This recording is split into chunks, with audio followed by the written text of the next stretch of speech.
আতশবাজি ফুটাতে গিয়ে প্রাণ গেল ছোট্ট রাফির। কে জানতো ছোট রাফির ঈদের দিন সকালে জানাজা হবে, অন্ধকার কবরে ঠাঁই হবে এই পিচ্চি রাফির।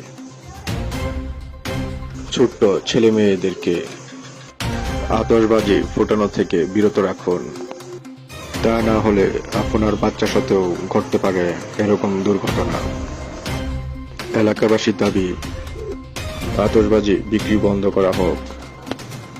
8 বছরই ছোট রাফি আতশবাজি ফুটাতে গেলে তার শ্বাসনালীতে প্রবেশ করে প্রচুর পরিমাণে রক্তক্ষরণ হয়।